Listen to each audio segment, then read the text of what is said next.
오늘은 부활절입니다. 아마 모든 교회가 다 부활에 대한 의미를 말씀을 하시겠죠.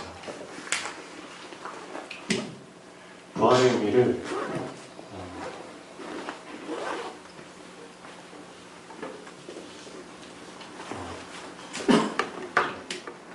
가볍게 생각하시는 분들도 많을 텐데요.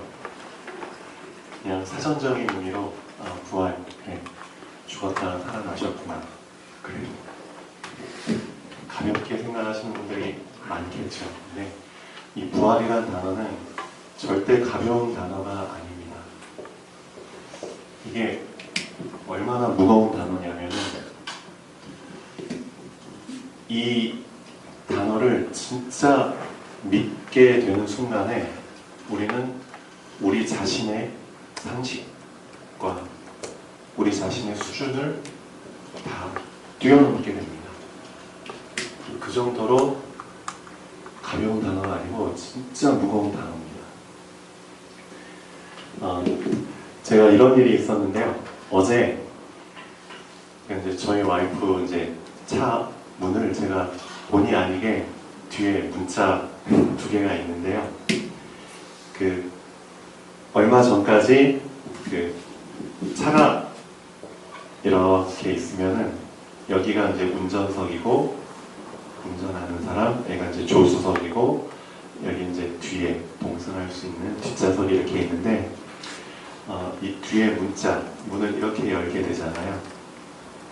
그런데 이제 이쪽으로 열지 못하도록, 안에서 이쪽으로 열지 못하도록, 왜냐하면 차가 이렇게 왔다 갔다 하니까 아이들을 보호하기 위해서 이제 키즈락이라고 이렇게 딱 안에서 열지 못하도록 하는 장치가 이제 세팅이 돼 있습니다. 근데 이제 이쪽이 불편해가지고 조원가가 이제 저한테 이제 이 키즈락을 좀 해제를 해달라고 예전부터 좀 부탁을 했었는데, 그저께 금요일 밤에 이제 제가 좀 시간이 돼가지고 이 키즈락을 해제하려고 이제 버튼을 눌러야 되는데 제가 다른 걸 엉뚱하게 만져버려가지고 문을 열고 닫고 할 때 이제 문짝이 이렇게 있잖아요.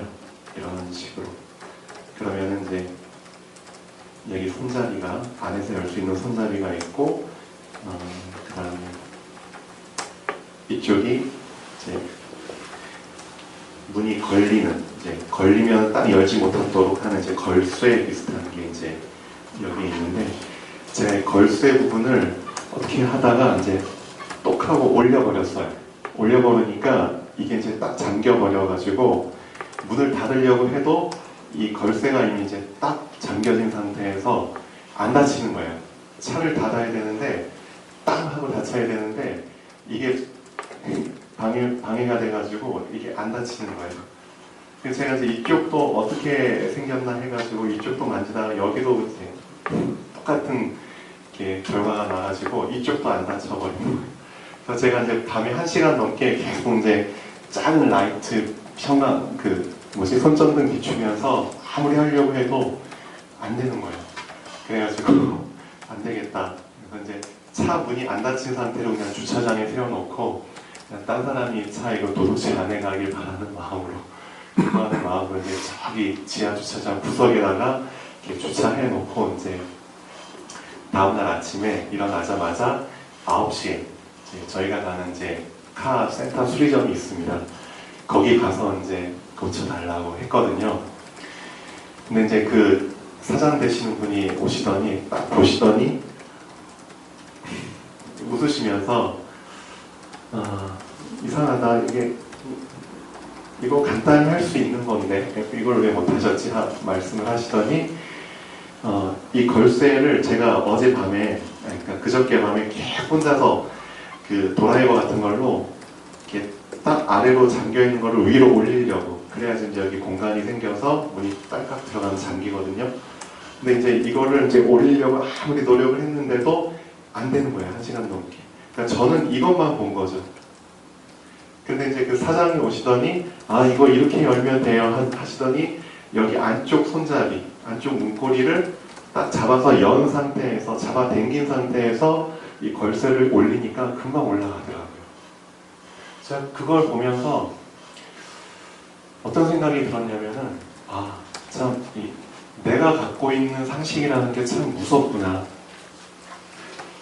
나는 이것만 봤는데, 그러니까 제가 이거를 잘못 만져서 이게 딸깍 내려갔잖아요. 그래서 이거를 올리면은 이것만 올리면 되겠다 했는데 이걸 올리는 방법이 이 문고리 안쪽에 있는 그 문고리를 잡아 당긴 상태에서 이걸 올려야지만 금방 올라가는데 저는 문고리는 전혀 생각을 못한 겁니다. 근데 그 사장이 오시더니 어쨌든 전문가니까 이걸 잡아 연 상태에서 올리니까 금방 올라가요. 그래서 제가 너무 속이 시원해가지고 이렇게 이제 그 공인비 받으셔야 하니까 안 받으시겠다고 나는 1,000원만 주십시오. 어쨌든 1,000원만 주십시오 하니까 제가 이제 지갑을 열어서 보니까 이제 1,000원짜리는 없었어요. 없는데 이제 10,000원짜리 그냥 드렸는데 절대 이제 안 받으신다고. 그래서 이제 꼭 받으시라고 해서 이제 저는 안 받은 걸로 하겠습니다 하고 10,000원을 받으시더라고요. 근데 제가 어제 10,000원을 이렇게 드리면서 전혀 아깝다는 생각을 안 했습니다. 얼마나 속이 시원하든지. 그래서 저는 진짜 깡깡대다가 문제 해결을 못하고 이렇게 왔는데 이분은 단지 한 10초 만에 사실 이걸 해결을 한 거거든요. 10초 만에. 근데 돈이 전혀 아깝지가 않더라고요. 나의 상식을 깰 수 있도록 도와줬기 때문에 그 사실이 저한테는 너무나 큰 깨달음을 줬습니다. 요즘 제가 제 상식과 저의 믿음과 저의 수준을 뛰어넘을 수 있도록 하나님이 저한테 자꾸 여기저기서 막 쑤시고 계시거든요. 근데 또 그런 부분으로 제가 또 붙잡은 깨달음이 뭐냐면 사실 저는 지금도 이제 제 와이프가 여기 앉아있지만 어떤 일을 할 때 특히 이제 교회에 관련된 일, 이 시스템을 유지하는 일, 사역을 하는 일 할 때 저는 솔직히 말하면 이제 제 독단적으로 진행했던 일들이 참 많았습니다. 제가 이제 저희 와이프 같은 경우는 제가 20년 전에 이제 재수할 때 학원에서 만난 이제 사람인데요. 또 제가 사역을 하다가 만났고 그래서 10년 동안 저를 통해서 계속 양육을 받고 이제 결혼을 한 케이스죠. 어떻게 보면은 저희 이제 제자라고 할 수 있겠죠. 그래서 항상 저는 이 사람을 말씀을 제가 이제 줘야 되고 또 인도를 해야 되는 사람 이제 그런 생각이 어떻게 보면 박혀 있었을 수도 있습니다. 근데 언제부턴가 사역을 하면서 자꾸 이제 장애물들이 자꾸 나타나고 문제를 해결해야 될 부분들이 이제 많이 생기죠. 그럴 때마다 저는 이제 끙끙 앓으면서 어쨌든 혼자서 해결하려고 많이 노력을 했는데 그렇게 해서 해결이 된 부분들도 있지만 근본적으로 해결이 안 된 부분들도 참 많았습니다. 지금도 해결 안 된 상태에서 잠복해 있는 문제들도 사실은 있거든요. 근데 어떻게 보면 문짝이잖아요. 문을 열고 닫고 하는 게 복음적으로 보면 되게 깊은 의미가 있는 개념입니다. 그래서 예수님께서도 바요나 시모나 베드로한테 상식 수준을 넘는 깨달음을 붙잡았을 때 주신 응답 중에 문에 대한 부분에 대한 언급을 주셨죠. 내가 너에게 열쇠를 준다. 천국 열쇠를 주는데 네가 닫으면 열 자가 없고 열면 닫을 자가 없다. 문에 대한 얘기거든요. 그만큼 문이라는 건 우리에게 장애물도 될 수 있고 응답도 될 수 있죠. 문이 열리냐 닫히느냐에 따라서. 근데 제가 이제 이런 경험, 문짝에 관련된 경험을 똑같이 하면서 그래, 이 걸쇠만 보는 거는 내 수준이다. 지금 나는 이 수준을 절대 뛰어넘지 않으면은 해결할 수 없는 문제들이 많겠구나 라는 생각을 좀 많이 했습니다. 이걸 열기 위해서, 이걸 해결하기 위해서는 또 다른 문고리 이걸 같이 잡아당긴 상태에서 열어야지만 해결할 수 있는 건데 하면서 제가 이제 지금까지 제 와이프를 많이 솔직히 이제 인정을 못하고 그 제 독단적으로 하려고 했던 부분들을 좀 많이 좀 회개를 했습니다. 근데 어떻게 보면 저도 이렇게 살아왔기 때문에 저도 이제 제 해명을 할 것이 많이 있지만 그런 걸 떠나서 저한테는 참 중요한 경험이었습니다. 치과에 환자분들이 오시는데 간혹 가다가 저한테 상담만 받고 진료 안 하고 제가 진료 행위를 하지 않고 그냥 돌려보내는 이제 환자분들이 간혹 가다 있어요. 예.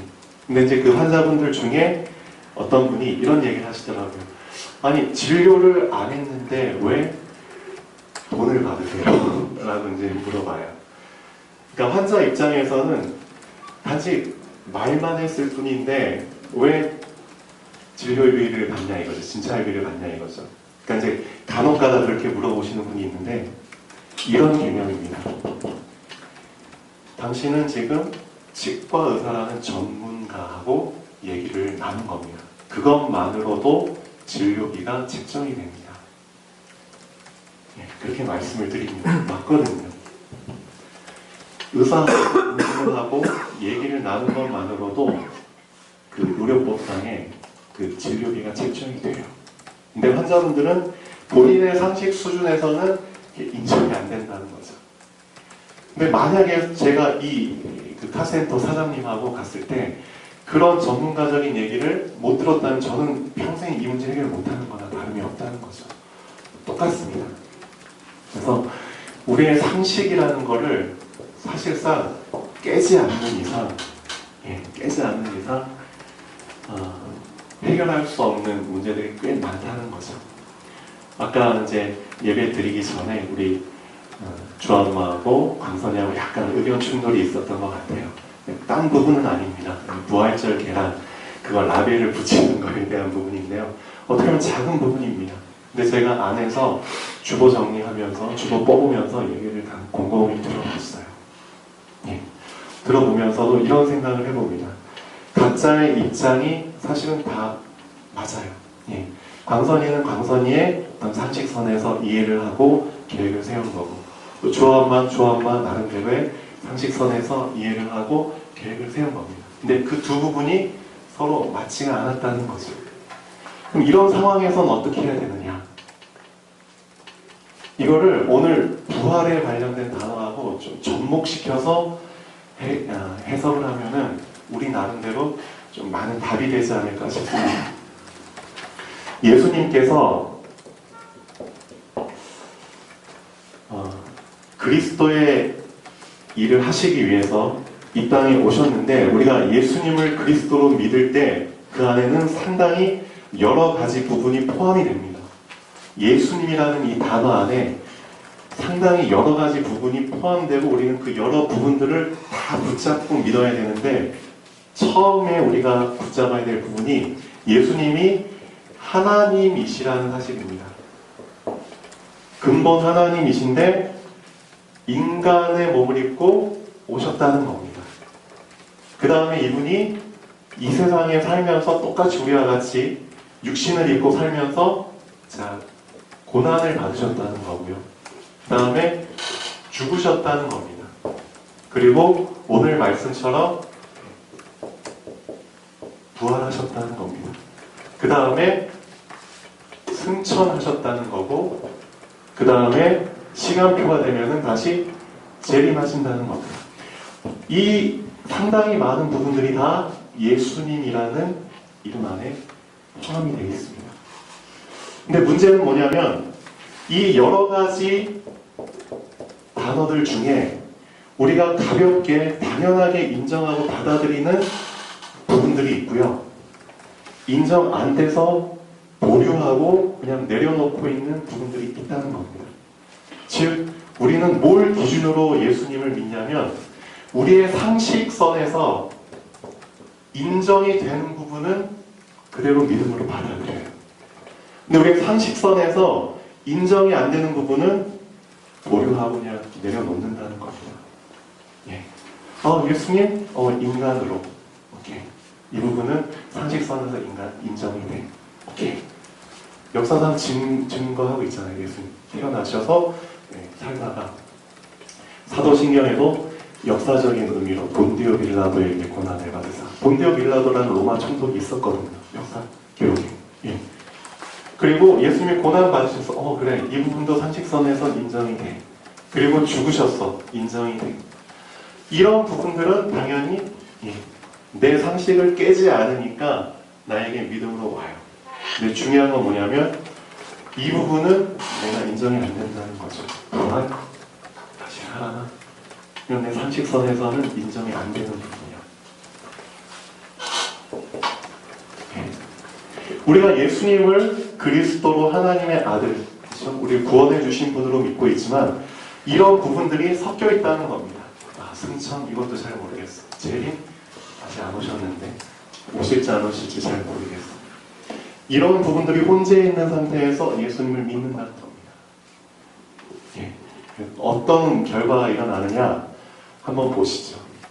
자, 서론 부분에 예수님 당시에도 상식 수준을 뛰어넘지 못해서 그 이상의 것을 보지 못해서 좀 답답한 신앙생활을 하는 사람들이 있었죠. 요한복음 20장 11절에서 17절까지 한번 찾아보시죠.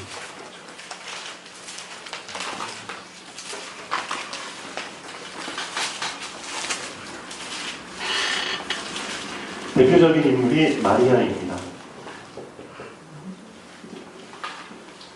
자, 마리아는 예수님에 대한 믿음 어느 정도 선까지는 예수님을 잘 믿었느냐? 인간이시고 좋은 분이다, 선지자다.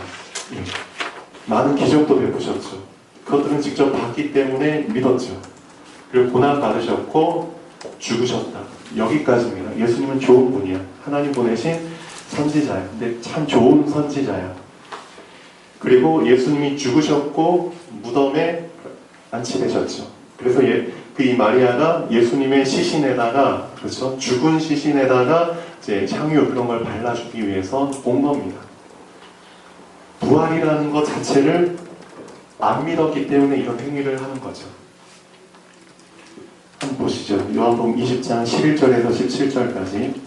마리아는 무덤 밖에 서서 울고 있더니, 그러니까 20장 1절에서 보면 쭉 나오죠. 안식 후 첫날 일찍이 아직 어두울 때 막달라 마리아가 무덤에 와서 돌이 무덤에서 온 것을 보고 쭉 봤는데 예수님의 시신이 없고 세마포만 놓여 있고, 그래서 울고 있는데, 자 11절에 마리아는 무덤 밖에 서서 울고 있더니 울면서 구부려 무덤 안을 들여다보니 흰옷 입은 두 천사가 예수의 시체 누웠던 곳에 하나는 머리편에 하나는 발편에 앉았더라. 천사들이 이르되 여자여 어찌하여 우느냐 이르되 사람들이 내 주님을 옮겨다가 어디 두었는지 내가 알지 못함이니이다. 시신을 누가 가로챘다는 거죠. 이 말을 하고 뒤로 돌이켜 예수께서 서 계신 것을 보았으나 예수이신 줄은 알지 못하더라. 전에도 이런 말씀을 드린 적이 있는데요. 내 상식 수준 안에 갇혀 있으면은 하나님께서 상식을 뛰어넘는 응답을 주셨을 때, 상식을 뛰어넘는 믿음을 주시려고 할 때, 이 마리아처럼 예수님이 바로 앞에 응답으로 서 계시는데도 예수님을 알아보질 못하게 됩니다. 내 상식 안에, 내 고정관념 안에 갇혀져 있으면은 하나님이 그걸 뛰어넘는 응답을 주셔도 응답을 볼 수 있는 눈이 안 열린다는 거죠. 놓쳐버리게 됩니다. 그만큼 내가 갖고 있는 고정관념, 상식이라는 게 참 무섭습니다. 이거는 어떻게 보면은 믿음이 아닙니다. 그렇죠. 그런 부분을 알려주고 계십니다. 예수께서 이르시되 여자여 어찌하여 울며 누구를 찾느냐 하시니 마리아는 그가 동산지기인 줄 알고 이르되 주여 당신이 옮겼거든 어디 두었는지 내게 이르소서 그리하면 내가 가져가리라. 예수님이 말씀하시죠. 마리아의 그 눈을 열어주시는 말씀이죠. 마리아야 하시거늘 마리아가 돌이켜 히브리 말로 라보니 하니 이는 선생님이라는 말이라. 예수께서 이르시되 나를 붙들지 말라. 내가 아직 아버지께로 올라가지 아니하였노라. 너는 내 형제들에게 가서 이르되 내가 내 아버지고 너희 아버지 내 하나님 곧 너희 하나님께로 올라간다 하라 하시니 막달라 마리아가 가서 제자들에게 내가 주를 보았다 하고 부활의 주님을 봤을 때 드디어 이게 깨져버립니다. 또 주께서 자기에게 이렇게 말씀하셨다 이릅니다. 요한복음 20장 24절에서 27절까지입니다. 자, 또 한 사람이 나오죠. 도마라는 사람입니다. 우리도 이런 도마와 다를 바가 없습니다. 사실상. 도마가 말하는 것을 우리도 똑같이 말할 수밖에 없는 사람들입니다. 증거를 보지 않는 이상 나는 믿지 않겠다. 어떻게 보면 인간의 상식선에서 당연한 요구일 수 있습니다. 근데 이런 식으로 믿게 되는 믿음은 사실 하나님이 원하시는, 하나님이 추구하시는 믿음이 아닙니다. 분명히 말씀하시죠. 어떤 믿음을 원하시는지. 너의 상식선에서 인정되는 믿음이 아닌 그 상식을 뛰어넘는 그 믿음을 나는 원한다. 한번 보시죠.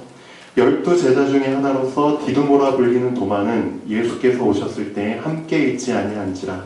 다른 제자들이 그에게 이르되 우리가 주를 보았노라 하니 도마가 이르되 내가 그의 손에 못자국을 보며, 분명히 내가 봤을 때 예수님은 십자가에 못 박히셔 죽는 걸 내가 직접 봤는데 그래서 내가 그의 손에 못자국을 보며 내 손가락을 그 못자국에 넣으며 내 손을 그 옆구리에 넣어보지 않고는 분명히 죽은 존재다. 근데 죽은 사람이 살아왔는데 내가 그 사람을 봤는데 실제 못자국과 그렇죠, 창자국을 내가 직접 넣어봐서 내가 믿겠다. 그렇게 얘기를 하죠. 여드레를 지나서 제자들이 다시 집 안에 있을 때 도마도 함께 있고 문들이 닫혔는데 예수께서 오사 가운데 서서 이르시되 너희에게 평강이 있을지어다 하시고 도마에게 이르시되 네 손가락을 이리 내밀어 내 손을 보고 네 손을 내밀어 내 옆구리에 넣어보라. 그리하여 믿음 없는 자가 되지 말고 믿는 자가 되라. 말씀하셨고 29절에 중요하게 말씀하시죠. 너는 나를 본고로 믿느냐? 너는 너의 상식 수준에서 너가 인정됐을 때만 믿느냐? 그런 의미죠. 보지 않고 믿는 자는 복되도다. 복에 대한 말씀하십니다. 우리에게 주시는 메시지 같습니다. 우리도 예수님을 믿고 있지만 진정 예수님이 하나님이라는 사실을 믿느냐? 근본 하나님과 같은 분이라는 사실을 네가 믿느냐? 이분이 인간으로 오셨다는 사실을 믿느냐? 이분이 우리의 죄를 위해서 많은 고난을 당하신 것을 믿느냐? 죽으신 것을 믿느냐? 부활을 믿느냐? 이런 부분들을 다시 한번 점검해 보시면 좋겠습니다. 요한복음 21장 1절에서 14절까지는 어떤 내용이 나오냐면요. 자, 베드로에 대한 부분이 나오죠. 예수님의 죽으심을 받고 부활에 대한 부분을 전혀 생각을 못한 겁니다. 베드로의 상식선에서도 사실상 예수님이 부활한다는 것, 인간이 부활한다는 것 자체를 믿지 못하기 때문에 베드로는 어떤 일을 했느냐? 예수님이 죽으신 거 확인하고 나서 그 다음에 다시 자기 생업으로 돌아갑니다. 내가 믿었던 사람이 죽었구나. 이제 다 끝이구나. 그럼 나도 내 생업으로 돌아가야지. 다시 배 타고 고기 잡으러 가야겠다. 예. 상식 수준에서 믿는 사람은 결국은 나중에 베드로처럼 이런 결과를 또 맞이할 수 있습니다. 다시 이제 방향을 틀어서. 참 무서운 거죠. 그래서 사람이라는 게 어떤 이제 믿음을 드러내야 될 그런 이제 상황이 왔을 때 그 사람의 믿음이 정말 이렇게 다 보여지잖아요. 그래서 이 사람이 정말 믿었는지 안 믿었는지가 그때 판별이 나잖아요. 그때 이제 많은 사람들이 원래 안 믿었는데 나 지금까지 예수님 믿어봤는데 소용없다. 그렇죠? 다 가짜야. 해놓고 이제 나는 이제 예수님 안 믿을 거야. 그렇게 말하는 사람들이 많이 있죠. 근데 어떻게 보면은 사실 원래부터 믿지 않은 거나 다름이 없다는 거죠. 그냥 자기 기준대로 믿었다가 근데 그건 하나님이 원하시는 믿음의 기준이 아니라는 겁니다. 그래서 그런 의미에서 이 부활이라는 단어를 절대 가볍게 생각하지 말라는 겁니다. 이건 가벼운 단어가 아닙니다. 진짜. 그러면 나의 상식을 뛰어넘는 믿음이란 어떤 믿음이냐? 믿음이라는 것 자체가 내가 만들 수 있는 게 아니기 때문입니다. 믿음은 내가 만든다고 나에게 오는 게 아니고요. 믿음은 위로부터 주어지는 겁니다. 그래서 위에서 믿음을 주시지 않으면 절대 우리는 믿을 수가 없습니다. 근데 우리의 만든 믿음, 우리의 신념으로 믿는 믿음을 하나님 위에서부터 주시는 믿음과 헷갈리는 거죠. 혼동된 상태에서 예수님을 믿기 때문에 이 믿음 안에는 우리의 상식과 어떻게 보면 하나님이 주시는 믿음 이런 것들이 다 섞여 있는 상태입니다. 그런 부분들을 잘 분별을 하셔야 되는데 섞여진 상태에서 구분하지 못하고 믿는 사람들이 꽤 많습니다. 자, 누가복음 24장 13절에서 31절까지는 어떤 내용이 나오죠? 자, 예수님의 죽음을 확인하고 그다음에 다시 자기 마을로 돌아가는 사람들 얘기가 나오죠. 엠마오라는 마을로 이제 돌아가는 사람들에게 예수님이 도중에 나타나셔서 이 사람들과 대화를 하시면서 또 눈을 열어주시고 믿음을 주시고 그다음에 예수님이 부활하셨다는 사실을 또 알려주십니다. 그런 비슷한 내용이 나오죠. 자, 오늘 욥에 대한 부분을 좀 잠깐 말씀드리겠습니다. 상당히 중요한 문장인데요. 자, 욥기 한번 보시죠. 시편 바로 전에 있습니다. 욥기. 혹시 이번 주에 시간이 되시는 분들은 욥기 42장까지 있는데요. 한번 쭉 정독하시는 시간이 되면 진짜 좋겠습니다. 왜냐하면은 욥이라는 한 사람을 통해서 진짜 부활의 믿음을 붙잡는 게 어떤 건지를 알려주고 계십니다. 욥이 사실상 처음에도 예수님, 하나님을 잘 믿고 있었지만 부활 수준의 믿음이 아닌 부활 이전의 믿음이라고 할 수 있겠죠.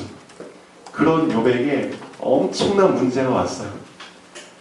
근데 그 문제가 왔는데 욥은 자기가 붙잡고 있는 믿음의 수준에서는 절대 이 문제에 대한 답을, 해결책을 발견을 못하는 겁니다. 그러니까 너무 힘들어하고 괴로워해요. 근데 욥의 새 친구가 찾아와서 욥한테 한다는 말이 욥의 문제를 해결해 주려고 나름대로 이제 얘기를 하는데 그 문제 해결에 대한 답들이 욥이 봐도 자기보다도 수준이 낮은 말들을 하는 거예요. 그러니까 욥은 더 답답할 수밖에 없고 친구들의 말을 들으면 더 괴로울 수밖에 없죠.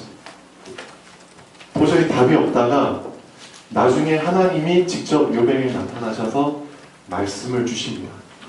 욥에게 왜 이런 문제가 왔는지 그리고 거기에 대한 정확한 답을 주십니다. 그러니까 결국 욥은 어떤 고백을 하냐면 욥이 처음에 9장 10절에서 11절까지 한번 보시죠.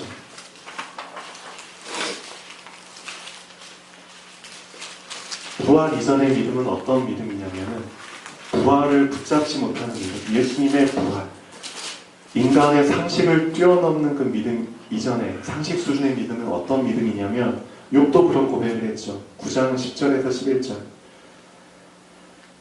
하나님은 측량할 수 없는 큰 일을, 셀 수 없는 기이한 일들을 행하시는데 그가 내 앞으로 지나가시나 내가 보지 못하고 그가 내 앞에서 움직이시나 내가 깨닫지 못하느니라. 그겁니다. 부활을 경험하지 못하고 부활을 붙잡지 못하는 믿음은 분명히 하나님께서 일하시는 대로, 하나님이 말씀하시는 대로, 하나님이 보여주시는데도 그것을 볼 수 있는 눈이 없는 겁니다. 욥이 분명히 그런 고백을 하죠. 그런데 하나님이 나중에 욥이랑 대화하시면서 욥에게 큰 깨달음을 주시면서 욥이 이런 고백을 이제 합니다. 욥기 42장 4절에서 6절까지. 자신이 왜 이런 고난을 받았는지, 왜 이런 문제 속에 있었는지에 대해서 답을 얻고 나서 회개하면서 한 고백입니다. 욥기 42장 4절에서 6절까지. 내가 말하겠사오니 주는 들으시고 내가 주께 묻겠사오니 주여 내게 알게 하옵소서. 내가 지금까지는 주께 대하여 그래 그러면 가져가 봐라. 근데 욥의 생명만큼은 해하지 말아라. 그렇게 해서 사탄이 하나씩 하나씩 다 가져갑니다. 욥이 갖고 있던 재산들, 욥의 종들 다 죽여버리죠. 그다음 욥의 자식들도 다 죽여버립니다. 그리고 욥의 몸에도 온몸에 종기가 나도록, 그렇죠. 고름이 막 터지고 너무 간지러우니까 기왓장으로 몸을 막 긁고, 그러면 기왓장 흙 묻었잖아요. 그럼 흙 묻은 기왓장을 막 긁으면 어떻게 되나요? 상처, 피부로 나는데 흙 묻어있죠. 온몸이 간지러워서 막 잘 수도 없죠. 그 상태에서 한참을 지내고 있죠. 예전의 욥이 아닌 그런 엄청난 비참한 모습의 욥으로 살고 있는데, 그때 그 소식을 저기 멀리 살고 있던 욥의 세 친구가 들은 겁니다. 이 소문이 얼마나 멀리까지 났길래. 그 당시에 가장 주목받는 사람이었거든요. 욥이 가장 큰 거부였고, 가장 하나님 잘 믿는 사람이었고, 많은 사람이 힘들 때마다 도움을 주고 위로의 말을 해주고 세워준 사람이었거든요. 근데 그 사람이 이렇게 됐다고 소문이 들리니까, 멀리까지 소문이 들리니까 이 세 친구가 서로 이제 만나자 해서 욥을 찾아가자 해놓고 찾아옵니다. 그 세 친구가 이런 얘기를 합니다. 욥을 어떻게 진단을 했냐면, 본인들이 갖고 있는 상식, 본인들이 갖고 있는 고정관념에서 이런 얘기를 합니다. 먼저 첫 번째 친구 엘리바스의 말, 욥기 4장 1절에서 9절까지 한번 보시죠. 왜 이런 말을 하냐면, 엘리바스도 하나님을 믿는 사람입니다. 엘리바스도 분명히 하나님을 믿고 본인 딴에는 본인이 갖고 있는 수준에서 최대한 답을 주려고 노력을 했습니다. 어떻게 보면 우리가 봤을 때도 이 말이 타당합니다. 타당한 말인데, 욥기 4장 1절에서 보자. 대만 사람 엘리바스가 대답하여 이르되, 누가 너에게 말하면 네가 실증을 내겠느냐? 누가 참고 말하지 아니하겠느냐? 보라, 전에 네가 여러 사람을 숨게 하였고, 손이 늘어진 자를 강하게 하였고, 넘어지는 자를 말로 붙들어 주었고, 무릎이 약한 자를 강하게 하였거늘. 그래서 욥이 이렇게 살았다는 거죠. 참 대단한 일을 했고, 근데 이제 이 일이 너에게 이름에 네가 힘들어하고 이 일이 너에게 닥침에 네가 놀라는구나. 너의 경외함이 네 자랑이 아니냐? 너의 소망이 네 온전한 길이 아니냐? 7절에 이제 본인 생각을 얘기하죠. 생각하여 보라. 죄 없이 망한 자가 누구인가? 정직한 자의 끊어짐이 어디 있는가? 그러니까 죄 없는 사람은 절대 망하지 않는다는 생각이 깔려 있고요. 정직한 자는 절대 끊어지지 않는다는 생각이 이 엘리바스한테는 깔려 있는 겁니다. 그런 기준으로 봤을 때 내가 보건대 악을 밭갈고 독을 뿌리는 자는 그대로 거두나니 분명히 너가 죄를 지었다는 거죠. 다 하나님의 입기운에 멸망하고 그의 쫓김에 사라지느니라. 너는 죄를 지었으니까 그 죄로 인해서 너가 이렇게 망한 거야. 그러니까 그 죄를 하나님께 회개하면 하나님이 다시 너의 상황을 바꿔주실 거야. 이런 논리로 욥에게 얘기를 합니다. 근데 욥은 그 말이 인정이 안 되는 거예요. 왜냐? 욥의 행사 자체가 욥기 1장에 보시면 1장 쭉 보시면은 자기 아들들이 자기 생일에 각각 자기의 집에서 잔치를 베풀고 또 누이 3명도 청와에 함께 먹고 마시는데 그것조차도 혹시 죄가 될까봐 5절에 그들이 차례대로 잔치를 끝내면 욥이 그들을 불러다가 성결하게 하되 아침에 일어나서 그들의 명수대로 번제를 드렸으니 이는 욥이 말하기를 혹시 내 아들들이 죄를 범하여 마음으로 하나님을 욕되게 하였을까 함이라. 더 중요한 말, 욥의 행사와 행위가 항상 이러하였더라. 그러니까 욥은 절대 어떻게 하면 죄를 안 지을까? 나뿐만 아니라 내 자녀들도 어떻게 하면 죄를 안 짓게 할까? 항상 그렇게 살았다는 거죠. 그런 욥의 삶으로 비쳤을 때 욥은 아무리 생각해도 나는 죄가 없어. 그러니까 이 대만 사람 엘리바스의 말이 인정이 안 되는 겁니다. 너 죄를 지어서 이렇게 말한 거야. 근데 나는 그렇지 않거든요. 자, 그 다음에 빌닷의 말을 보죠. 두 번째 친구 욥기 8장 1절에서 7절까지입니다. 빌닷은 어떤 말을 하죠? 수아 사람 빌닷이 대답하여 이르되 네가 어느 때까지 이런 말을 하겠으며 어느 때까지 네 입의 말이 거센 바람과 같겠는가. 하나님이 어찌 정의를 굳게 하시겠으며 전능하신 이가 어찌 공의를 굳게 하시겠는가.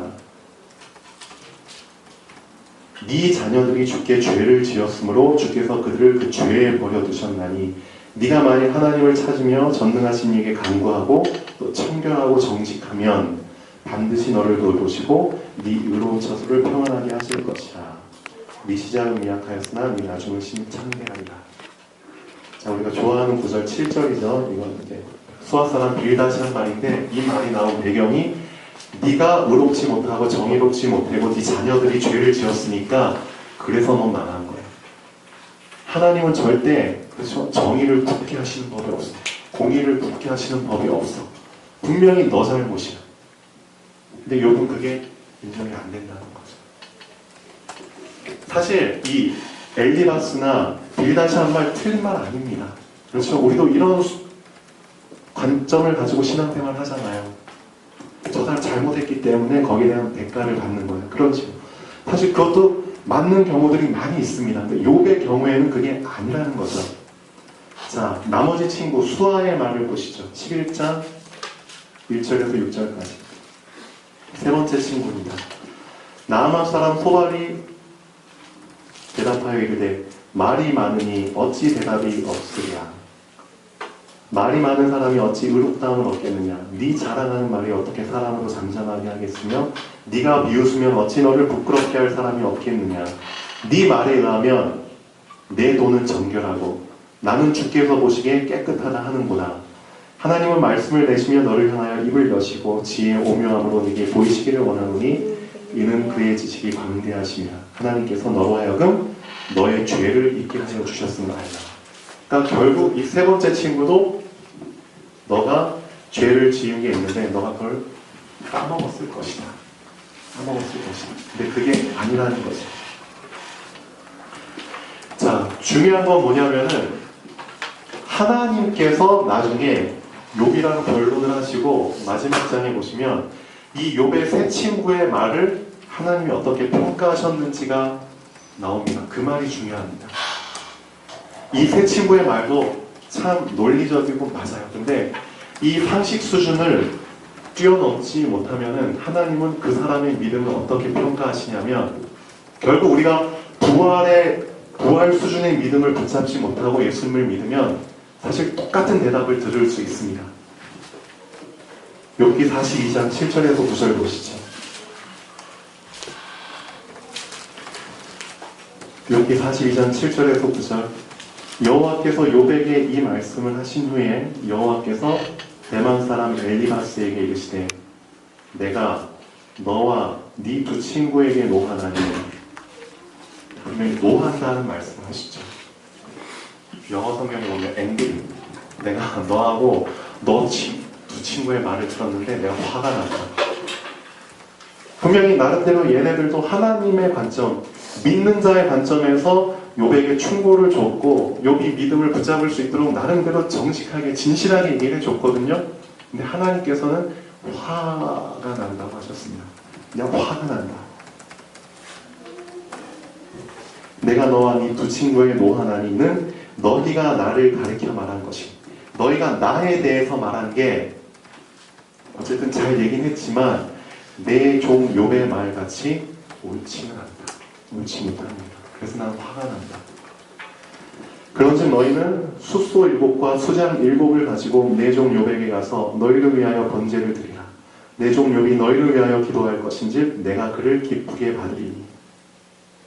너희가 우매한 만큼 하나님을 아는 지식, 이 사건을 해석하는 수준이 너무 우매하다는 거죠. 그것만큼 내가 너희한테 갚아야 되는데 안 갚을 거야. 왜냐? 욥이 너희를 위해서 기도하고 하니까.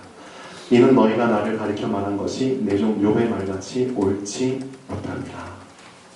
그런 말씀을 주십니다. 그럼 여기서 우리가 붙잡아야 될 건 뭔가요? 하나님이 원하시는 건 이겁니다. 예수 그리스도를 아는 것과 믿는 것에 계속해서 자라가라.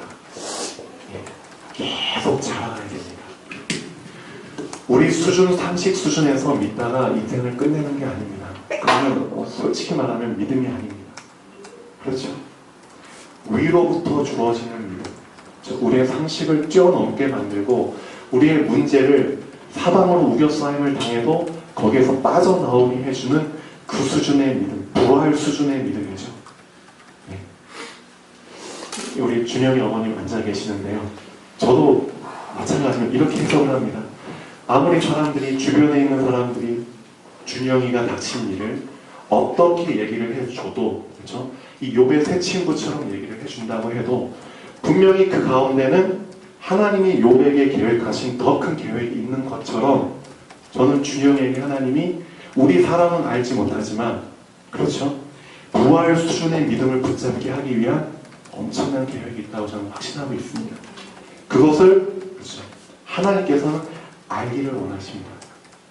알리려면 어떻게 해야 되느냐? 그렇죠? 하나님이 원하시는 것처럼 예수 그리스도를 아는 것과, 그렇죠? 아는 것과 이 사실들을 믿는 것에 자라가는 만큼 거기에 맞는, 그렇죠, 믿음을 분명히 주십니다. 힘들어하지 마시고 절대 포기하지 마시고, 하나님께서는 욥의 신앙, 그렇죠? 내가 전에는 주에 대해서 듣기만 하였더니 이제는 주님을 앞에서 봅니다. 그렇죠? 백문이 불여일견이라는 말처럼 보는 것과 듣는 것은 천지차이입니다. 하나님께서 우리에게 그런 실제 신앙, 부활 수준의 신앙을 주실 걸로 확신합니다. 그래서 오늘 부활절인데요. 부활의 의미를 좀 가볍게 생각하지 마시고 하나님 진짜 나에게 부활 수준의 믿음을 주시기를 원합니다.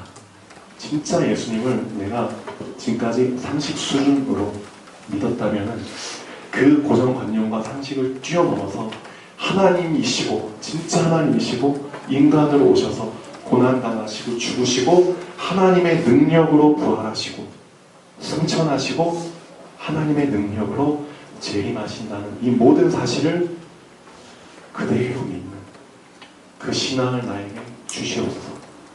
네. 그런 한 주이게 되면 좋겠습니다. 기도하시겠습니다.